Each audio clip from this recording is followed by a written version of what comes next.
Hey, what's up, guys? How we doing? Cowboy Crunk here, coming to you from Kabul, Afghanistan, the war room, the war zone, the Cowboys conference zone. Just a place for you guys to come, talk, listen, chat. I wanted to do a live show today, but I want to build the channel up a little bit. So you guys, please, if you like the material, please like and subscribe to the channel. That way you guys will get notifications, ring the bell. You'll get notifications when the show is taped and when it's loaded up to YouTube. That way, once we get the fan base up a little bit, we'll start doing the live shows. I really want to do a more interactive type show where you guys can call in. It's a toll-free number. You'll be able to call in, get your opinion online. I will watch the chat box. The questions that come in, we'll throw those questions to the caller. We can throw the answer back to the chat box, and all those really informative and fan-based type things that we want to do to get the channel going. So just a good place to hang out and talk Cowboys. Today the video is really for the most part about our defense overall, and I want to take our defense, break it down. I want to look at our actual schedule, how it lays out game by game by game really quick. And if you look at the schedule and look at certain parts of the schedule, you'll see that there's places like, hey, what happened in this area of the schedule? Why did things change? What was wrong with our offense? What was wrong with our defense on those 3 consecutive games? If you look, we were really inconsistent last year. And our offense would play great for 2, 3, 4 games, and then they would drop off. Then our defense would play great or finish the season great, and there's a reason for those things. And you got to look at it. You got to look who was there, who we were missing. And as you guys know, you're probably already reading my mind. A big part of that is Sean Lee. Sean Lee he's a commanding guy. He's the general of our defense. He's a leader. And I want to go through the schedule and show just really quick where we were missing him, what happened when we were missing him, and what changes we can make, or what changes we maybe already made. Not just the draft, but we made some changes there at the end of the season that really helped us a lot. And Sean Lee was there, so those the benefits we had during that time might be covered up because Sean Lee was there. But I really think we made some really good decisions at the latter part of the season to strengthen our defense. Sean Lee there or not, he was there at the end of the season. But anyways, moving forward with that, guys, I want to go to our secondly, I want to go to our schedule here. This is our schedule from last year. As you guys know, we went 9-7, and I'll slide this over a little bit so you can see the scores. As you guys know, we started off the season. We lost to New York twice last year. We started the season off great, and then we had our biggest fall on our face probably the whole season. If you guys watch All or Nothing, really, I'm not praising Amazon Prime or anything. Log on to Amazon Prime, get your subscription, watch All or Nothing Dallas Cowboys. Man, I've watched it 3 times. It's just, if you're a big Cowboys fan, it's really fun to watch and enjoy the players and all those things. So here we go, guys. After that, we fell on our face with Denver. Sean Lee was there for that. And then the third game was the Cardinals. We won that game. Sean Lee was there as well. Our first 2 games that Sean Lee missed with the injury that he had there is right here. And you guys can see the Rams and the Packers. We gave up 35 points each of those games, and we still scored 61 points combined over those 2 games and still lost. It was the first time in NFL history a team lost at home, scoring 31 points back-to-back, 30 or more points, and lost 2 games. So those are the kind of things that we have had. I don't want to go over the rest of the season game by game because I want to post this out to you. But overall, guys, we went 1-5 without Sean Lee. He was there for the Atlanta game, which another serious ass whooping there that we took. And you guys know that wasn't, of course, all Sean Lee's fault. And this is not Sean Lee's fault. It's not that because we don't have Sean Lee on the field, we're not capable of winning. It's because we don't have his leadership there. We don't have his He leads that defense. To me, he is the Peyton Manning of defense. I think he's the best defensive player in the league. I think he's definitely the best defensive linebacker and anyone in the secondary player in the league right now. And it's not because of his athleticism. It's not because of his just love for football.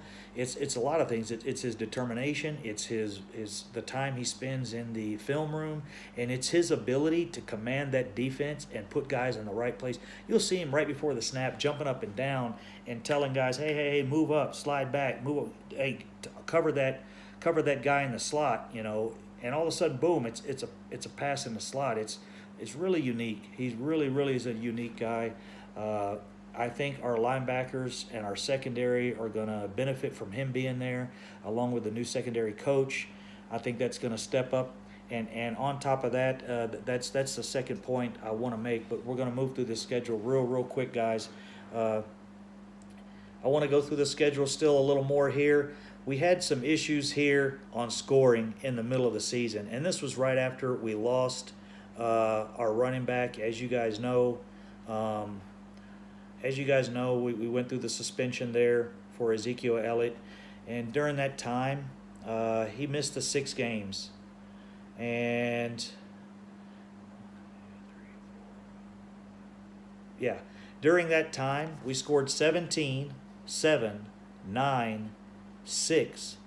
We put up 38 against Washington, and his first game back was, I believe, against the New York Giants, where we put up 30. But as you guys know, Alfred Morrison definitely started against Washington. We can't do this. We can't go a good part of our season putting up 9, 6, and 7 points in 3 games consecutive. That's an average of 8 points a game. That's just ridiculous. We can't do that over a 3-game period. Most teams, your season is gone if you do that.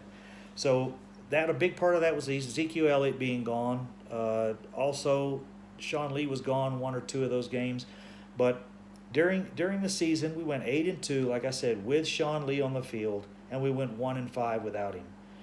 The second part of that's the breakdown on Sean Lee. We did have him the second part of the season, and let me go ahead and go into that part as well. The second part of the season, and I take that game, the first 11 games. The first 11 games, we went 5-6. A losing record, 5-6, under par, subpar. Nowhere you're going to make the playoffs if you start off 5-6. We started off 5-6. Our offense was playing relatively well. We averaged 24 points a game. The problem was our defense also in those first 11 games averaged giving up 26 points a game. We gave up 26 points a game on average for 11 games straight. That's ridiculous, guys. I will have to say our defense wasn't completely there at times. We had some games our defense was hot. Now, why did that happen? I think we had some players show up in the preseason, and not in the preseason, the beginning of the season, but we had injuries. As you guys know, we had a young defensive secondary. Chidobe Awuzie, Jordan Lewis, Xavier Woods, Byron Jones had a little bit of issues at the beginning of the season as well.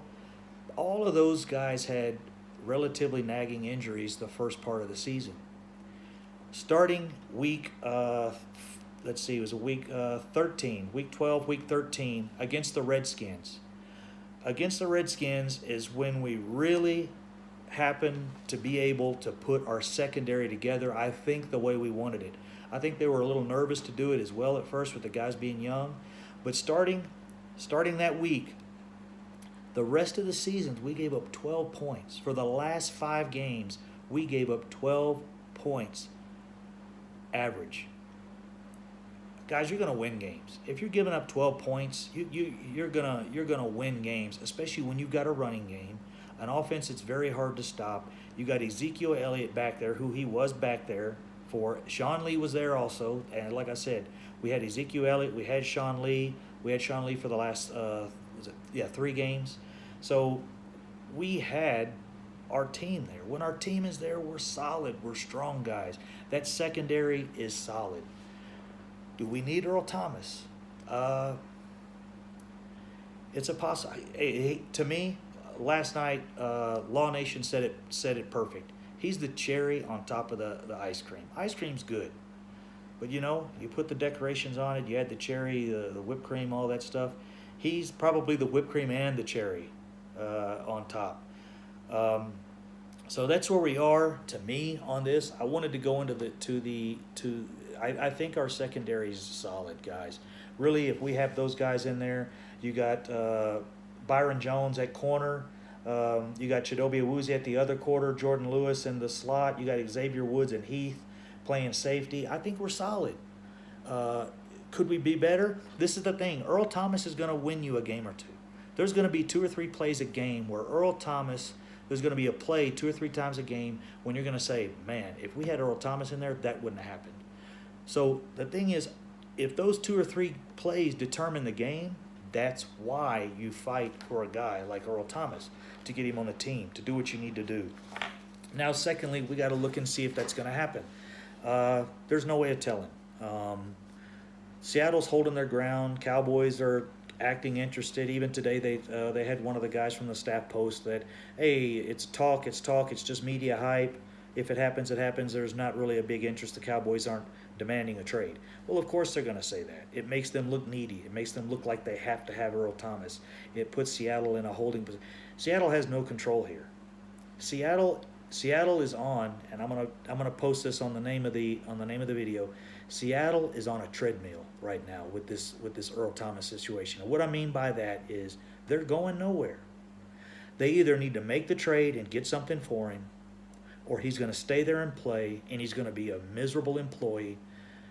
He's going to be a miserable troop. If you guys have been military before, when you got a sour troop that's not happy, hey, how do you force him to do what he's supposed to do? How do you force him to get on the field? How do you force him to make a solid hit?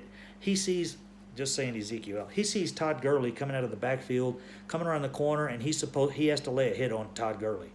You think he's going to lay a hit on Todd Gurley the way he would if he was playing for a team he wanted to play for? No, he's not going to injure himself. And that's part of the reason of this holdout. He wants his money so he just seen all these, the injuries, the retirements of Cham Chancellor and stuff like that, the neck injuries. He wants his money and he wants to move on. And they should give him that right. Yeah. We're going to go into 2 really quick trades here. This is the guy right here. He got cut by the Cardinals. This is relating to the Earl Thomas trade, and this is really, really valuable, really important. He was playing for the Cardinals. He got cut because his performance had dropped off a little bit. He had the ACL. He had some problems. He came back. His performance dropped off. His tackles, his interceptions. Quite understandable. The Cardinals cut him. Had years left on his contract. Released him. He went to a couple teams. He particularly kind of wanted to go to Houston. So you really didn't hear much about him. I mean, this guy's an all-pro, top-of-the-line safety, and the trade was done like this, the trade wasn't a trade, he was released. The move was done really quick. He went to Houston. The guy's playing for under $7 million a year. It's a 1-year prove-it contract, and that's what he's doing. And it happened because he was in the right situation. Now, next year, we have the opportunity to pick up Earl Thomas in almost this same situation. His contract is done. He's a free agent. He can do what he wants to do. He walks straight over to the Cowboys and he negotiates money. And maybe we get him for 10 mil or 11 mil. Maybe we get him for less because he's a free agent. Now, it could turn into a bidding war. The other one is, I want to go to real quick, is this thing, Kawhi Leonard for the San Antonio Spurs just happened today, and I know you're talking, oh, that's basketball, what's that have to do? Today, last week it was discussed, LeBron's going here, and Kawhi Leonard's going to go there, and we're all going to end up at the Lakers, and they're going to have a big party at the Lakers, and they're going to beat Golden State, and that's the way it's going to be, and we're going to make it happen. Kind of the way this thing looks with the Cowboys right now. Oh, he's going to go to the Cowboys, and Seattle's going to just get rid of him because they're going to lose everything. They're on a treadmill. They're going nowhere with this. They need to either get rid of him and get something now, or they're going to lose him next year and get nothing. So they're on a treadmill running 100 miles an hour, getting nowhere. And that's what Seattle's doing. San Antonio's kind of in that situation as well. So what did San Antonio do? San Antonio traded him today to the Toronto Raptors. Big surprise. He was pissed somewhere he didn't want to go. But he was causing some friction there, causing some issues. So San Antonio said, hey, we've got contract rights to him. Let's get something for him now. So not saying that's going to happen, guys, but there's a possibility. You never know what's going to happen when a team has contractual obligations over a player. They can do anything. They have legal rights to him. You also look at it, the Cowboys have the power in their hand because he wants to come to the Cowboys. And he wants to get released, and he's willing to take a decent salary to come to the Cowboys, and the Cowboys have the money to do it. But Seattle still is holding that card if they want to play it, or they can turn around and take that card and burn it and never play it. So that's the way the ball rolls, guys. I have faith in our defense. If we don't get Earl Thomas, I do hope it happens. If we do, with that front line we got, Randy Gregory, Malik Collins, defense DeMarcus Lawrence, and Tyrone Crawford, man, that's a starting five with Taco Charlton rolling in. Jihad Ward is supposed to be beasting out right now. We're going to be solid up front. I think we'll be solid in the secondary. I think Earl Thomas just takes us to that elite level. The thing is, will there be a game or two, especially in the playoffs, where we need Earl Thomas to stop one or two plays? That's all it is, guys. You guys know that the Des Bryant catch in the Packers game, that was one play. If we would have had that, we probably would have went on. Who knows what we would have done after that? Packers are our Achilles heel. So, man, if we win that game, same thing. Anything could happen this season. We get to the end of the season and we're playing the Packers again in the playoffs, and Heath or Jordan Lewis or Chidobe Awuzie makes a mistake on defense and gives up a touchdown, and we're thinking, man, if we had Earl Thomas, bro, that would not have happened. So that's where it stands. I think our secondary is going to be pretty outstanding. Will they be elite? I don't think so. With Earl Thomas, it's a possibility, and it's a good reach. We need to make it happen if it's there and if it can happen, but it's got to be done right. But anyways, thanks, guys. Please subscribe to the channel. We'll get a video out tomorrow. I still want to do the preseason, what we're looking at the preseason, who's going to show out and all those things, and who I think is going to lead in the preseason and be standout players, where we're going to get our playmaker from, if it's going to be a receiver or Rico Gathers or one of the other tight ends. And really looking forward to preseason because we have a lot to prove. We got a young team, and stand by our Cowboys, guys. Hang in there from Kabul, Afghanistan. Salute. I'm having chips and salsa and a beer tonight and relaxing a little bit. It is 2 a.m., so it's time to get in bed and get ready for work tomorrow. Take care, guys. Cowboy fans for life. Love you guys. Peace.